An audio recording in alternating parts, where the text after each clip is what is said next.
o debate aqui da intercessão dos santos, né? Que o Lucas Donzoli, ele nega. Olha só que interessante. É vontade.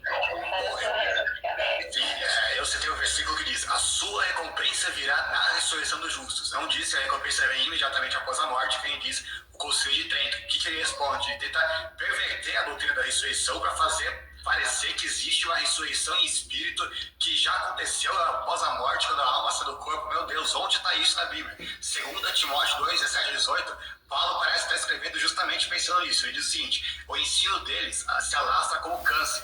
Entre eles estão Emiliano Fileto, estes se desviaram da verdade, dizendo que a ressurreição já aconteceu, e assim perverter a fé a muitos. Ou seja, dizer que a ressurreição já aconteceu é perverter a fé. Então, quando Jesus fala aqui, né, a sua recompensa virá na ressurreição dos justos, não está falando de uma ressurreição que já aconteceu, de uma alma que saiu do corpo. Está falando justamente da ressurreição final, que Jesus sempre falou: eu ressuscitarei no último dia. Jesus fala isso 7 vezes nos evangelhos. Ele não falou isso à toa, ele não falou isso de brincadeira. Essa ressurreição dos justos aqui é justamente a ressurreição que Jesus tantas vezes falou. Não tem nada de ressurreição em espírito, nada a ver. Mateus 25, 31 e 34, Jesus vai dizer que quando o Filho do Homem vier em sua glória, aí sim ele vai dizer: venham, benditos meu Pai, recebam como herança o reino que lhes foi preparado desde a fundação do mundo. Como é que você vai receber como herança o reino que você já está? É óbvio que você não está no reino ainda. Você vai para o reino depois que Jesus volta. A relação é extremamente óbvia. Sobre Hebreus 9, 27, morreu, veio o juízo. Verdade, morreu, veio o juízo. Agora, quando que o seu juízo ocorre? Imediatamente após a morte ou é na volta de Jesus?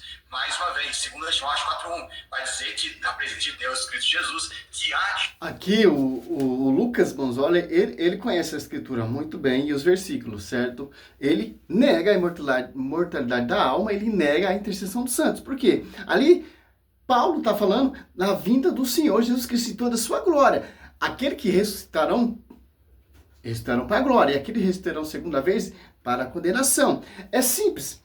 Hebreus 9:7, ali fala do juízo particular. O homem morre uma só vez e logo em seguida vem o juízo. É simples. A intercessão dos santos, um santo que chegou à perfeição, ele vai para a glória. Como Hebreus 12, 22, 23, as almas dos justos que chegaram à perfeição. Gênesis 4, 9, 10, Caim mata Abel, mas Abel, mesmo morto, ele está clamando. Aqui para a gente lembrar e mostrar que quando morre, a Bíblia fala, dormição é o corpo. A alma vai para a glória. Se você está na santidade, glória. Se você está no pecado, inferno. Só você prestar atenção lá ali, Lucas 16, 19, ali na parábola. Ambos estão conscientes. O rico está ali no inferno sendo atormentado, conscientíssimo, e o pobre lá na glória, no seio de pai Abraão, está conscientíssimo. E ainda o rico fala: pai Abraão, manda Lázaro ressuscitar, tá? Que eu tenho 4 irmãos, se eu não me engano no texto, não para vir aqui. Mas tem os profetas, hoje nós temos uma igreja. Efésios 3, a divina diversidade da sabedoria será conhecida pela igreja. A intercessão dos santos em comunhão com o verbo ali é verídico na escritura. Apocalipse 9, 10. Eles estão clamando por justiça porque foram martirizados, foram imolados por causa da pregação, dando a vida pelo reino de Deus. Mas vamos lá, né?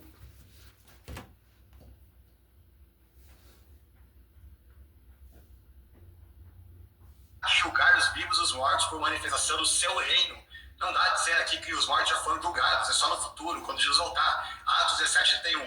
Pois estabeleceu um dia em que há de julgar o mundo com justiça, por meio do homem que designou. Então aqui, mais uma vez, os mortos não foram julgados ainda. Existe um dia de juízo, não os juízos, um juízo. Quando? Na volta de Jesus. Então o juízo é imediatamente após a morte? Sim. Mas se dá todo no estado intermediário? Não. Então Paulo não ressuscitou, Pedro não ressuscitou, os apóstolos que deram a vida pela igreja não ressuscitou, está esperando o dia glorioso da vinda do verbo, para eles ressuscitar, como a visão mortalista do Lucas Donzoli. É verídico, ele não acredita na intercessão dos santos e muito menos na imortalidade da alma. Para ele, quem morre está esperando a ressurreição. Paulo, ele deixa bem claro, meu. É claro que o irmão não soube explicar esse texto, 2 Coríntios. Olha só. 5:8, ó. 5:8. Ó, estamos, repito, cheios de confiança, preferimos, ó, estamos cheios de confiança, ausentar-nos desse corpo para ir habitar junto do Senhor. Olha a realidade, a dimensão que Paulo alcançou. Paulo está convincente, se ele morrer, ele vai para a glória. Ele não vai adormecer, como diz Lucas, quem vai adormecer é o seu corpo, mas a sua alma, como está na santidade aqui, ó, edificando a igreja, ó, deixa bem claro, ó, ou seja, por isso estamos sempre cheios de confiança. Sabemos que todo tempo que passamos no corpo é um auxílio longe do Senhor. Ó. Olha só. Ele sabe, ó. Por isso que ele fala, não vejo a hora de me desprender desse corpo para estar junto do Senhor, porque em espírito. Porque ele não tem 100% acesso ainda a Cristo. Porque está no corpo. O espírito já está ressurreto ali junto com o verbo, porque é um Espírito Santo, é uma justa que chegou à perfeição. Ainda vamos mais ainda. 9. E também por isso que vivo ou morto, nos esforçamos por agradar a Deus. Ó. Vivo ou morto, quer dizer o quê? Em espírito e em vida, se esforçamos para agradar a Deus. Os santos ali estão clamando, intercedendo, servindo, Apocalipse 7,15, o Senhor de noite, para agradar o verbo. O trabalho não acaba ainda, pelo contrário, aí que começa mesmo todo o conhecimento, toda a realidade sendo apresentada, o que era o culto a ele. Olha só que interessante, ó. Vamos mais, ó. Porque teremos de comparecer diante do tribunal, ó, de Cristo. Ali, cada um receberá o que merece, conforme o bem ou mal que tiver feito quanto estava no corpo. Ó. Olha só. Aqui, na vinda de Cristo. Certo? Mas quando você morre, já vai passar por um juízo particular.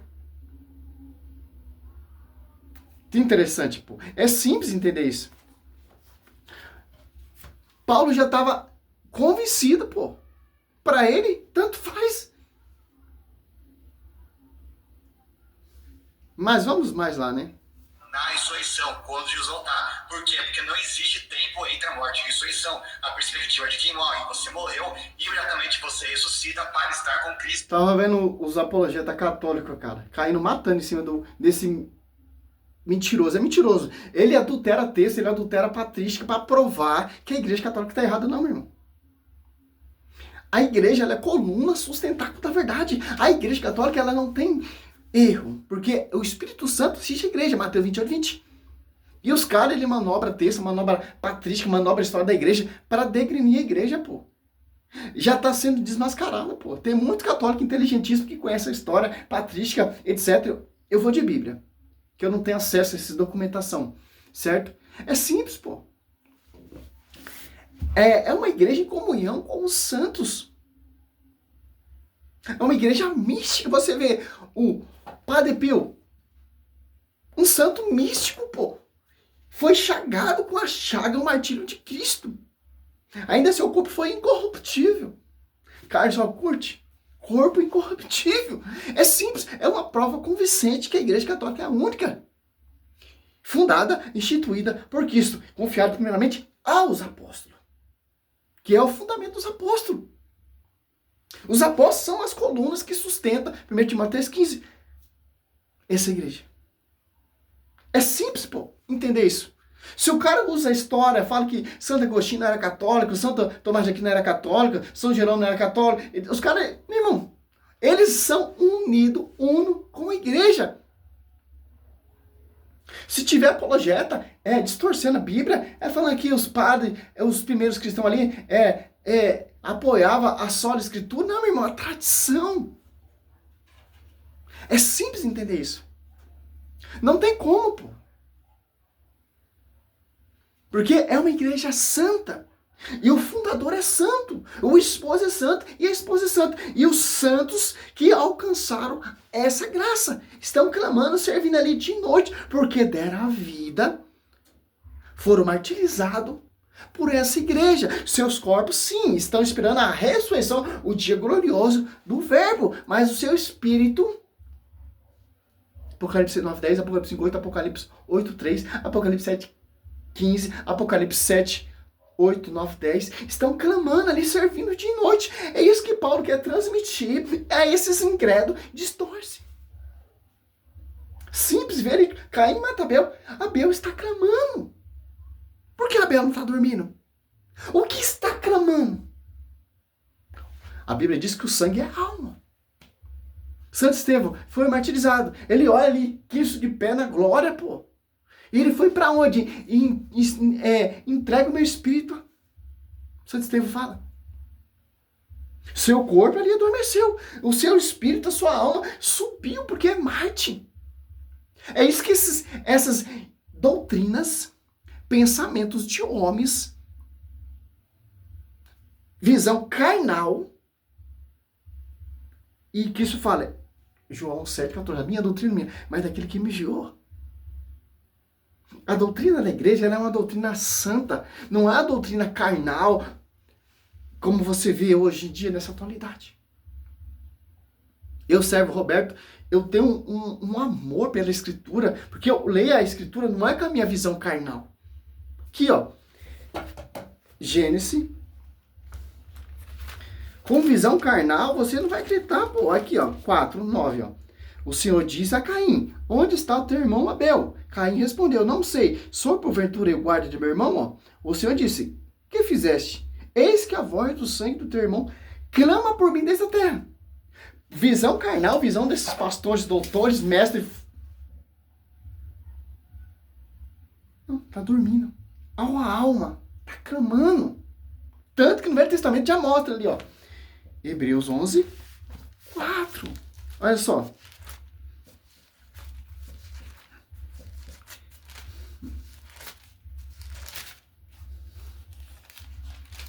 Hebreus 11, olha só. Hebreus 11:12, essa nuvem de testemunhas, certo? Olha só. Hebreus 12:22, 23, aos justos que chegaram à perfeição. Hebreus 11:4, ó. Aos justos aqui, ó. Olha só. Hebreus 11:1, ó. A fé é o fundamento da esperança e dá uma certeza a respeito de que não se vê, ó. Foi ela que fez a glória dos nossos antepassados, ó. Você fala fé, fé é a realidade das coisas que não se vê. Olha só. Pela fé, Abel ofereceu a Deus um sacrifício bem superior ao de Caim. Ele mereceu ser chamado justo, porque Deus aceitou as suas ofertas. Graças a ela que, apesar de sua morte, ele ainda fala. Olha só, fé, ó, pela fé. A fé é uma certeza a respeito das coisas que não se vê. Em Filemão, olha só, Paulo está elogiando a fé com Jesus Cristo e com os santos, ó. Filemão, né? Olha só. Ao receber a notícia da tua caridade e da fé que tem no Senhor Jesus e para com todos os santos. Olha só, não são os santos aqui buscando a santidade, tá? Os santos da glória, que alcançaram esse justo que chegaram à perfeição, Lucas. Mas olha, você não tá vendo isso aqui? Você tá cantando um texto que não tem nada a ver, pô. Coitado do moleque, pô. Misericórdia, irmão. Você entra em debate com esses caras aí, pelo amor de Deus, você tá perdendo seu tempo, pô. São todos desonestos. Infelizmente, há outro debate aqui também, outro incrédulo também. Vou mostrar mais pra frente. Olha só para finalizar aqui, ó. Visto, ainda que na perspectiva de quem está vivo tenha se passado milhares de anos. Exatamente por isso que Paulo fala do partir e estar com Cristo. No texto que você leu, em Coríntios 5:8, eu mostrei o contexto na minha primeira resposta. Eu falo que claramente Paulo está dizendo ali, eu não quero estar despido, mas revestido. E quando é que Paulo está revestido? 1 Coríntios 15:52. 51 e 54, na ressurreição. No próprio contexto, Paulo fala que é a ressurreição. Então isso aqui é simplesmente uma perversão total do que diz as Escrituras. É só ler o contexto, né? Deixar que a Bíblia interprete a Bíblia. Não, a Bíblia interpreta a Bíblia, isso não existe. É o magistério que interpreta a Bíblia. Foi confiado ao magistério. A Bíblia interpreta a Bíblia. Onde você está vendo isso? Olha só. Então, esses Hebreus 11, Hebreus 12 aqui, essa no texto muito está esperando a ressurreição de Cristo. A vinda de Cristo. Hebreus 12, 22, 23. As almas justas chegaram à perfeição. Estão esperando a vinda de Cristo. Olha só aqui como você é mentiroso. Você pega aqui Mateus 17, ali na transfiguração da montanha. Sabemos que Moisés morreu. Por que ele aparece ali na transfiguração? É para ele estar dormindo. E aí, Lucas, mas olha, ó. Apocalipse 9, 10 também fala, né? Ó, Mateus 17, ó. 13. Eis que apareceu. Serão Moisés e Elias conversando com ele, ó. O que você me diz disso? É para ele estar esperando a ressurreição de Cristo. Como você está tentando provar aí. O que ele está fazendo? Da onde ele vem? Vem da glória, meu querido. Então, essa invenção sua, essa loucura sua, só acredita quem não lê Bíblia. Quem não tem a visão do magistério. Quem lê com essa visão carnal, material, etc. Olha só. Moisés morreu ali no monte. Você pegar... olha só. Cadê sua Bíblia, Lucas Bonzoli? É tudo no computador, tudo no esqueminha, tudo nos versículos bíblicos. Quero ver você provar de Bíblia, meu querido. O irmão está sendo honesto, está mostrando na Bíblia. A única coisa é que ele não sabe explicar o texto, certo? Olha só, você pega aqui, ó, Deuteronômio, para finalizar, ó, 34, ó, 5, Moisés, o servo do Senhor, morreu ali na terra de Moabe, ó, como o Senhor decidiria, ó. Ele o enterrou no vale da terra de Moabe, de frente de Bet-Foge, e ninguém jamais soube o lugar do seu sepulcro. E ele aparece ali na transfiguração. O que você me diz disso? Para a gente entender o quê? Hebreus 12, 22, 23. Hebreus 12, 1, Apocalipse 6, 9, 10. Apocalipse 5, 8. Apocalipse 8, 3. Apocalipse 7, 15. Está servindo o Senhor dia e noite. Jeremias 15, 1. Mesmo que Moisés e Samuel se apresentem diante de mim. É isso mesmo? Deixa eu ver se é Samuel. Jeremias. Olha só que interessante, pô. Jeremias 15. Acho que você não tem isso na sua Bíblia, né? Ou no seu computador, né? Ó, 15, 1. Disse-me então o Senhor, mesmo que Moisés e Samuel se apresentassem diante de mim, meu coração se voltaria para esse povo. Expulsai-o para longe da minha presença, que se afaste de mim. Olha só. O santo, ele se apresenta ali ao verbo. Como está ali Apocalipse. Olha só. De Bíblia, como nosso glorioso Padre Luiz Toro debate com esses doutores, mestres, que sabem mais com magistério, são doutores, têm um diploma, etc, né? Olha só, Apocalipse 6, ó. Quando abriu o quinto selo, vi debaixo do altar as almas justas dos homens imolados por causa da palavra de Deus. E por causa do testemunho de que era depositado. E clamava em alta voz, dizendo, até quando tu, que é o Senhor Santo Verdadeiro, ficar sem fazer justiça, sem engano, sem contra os habitantes da terra. Olha só. Por Luca Bonzoli, os santos estão esperando a vinda do verbo. Salve Maria, sou o servo missionário Roberto, que blá, blá, blá, blá desses doutores, né? Pra você ver, pô. Pra você ver. Glória a Deus, aleluia.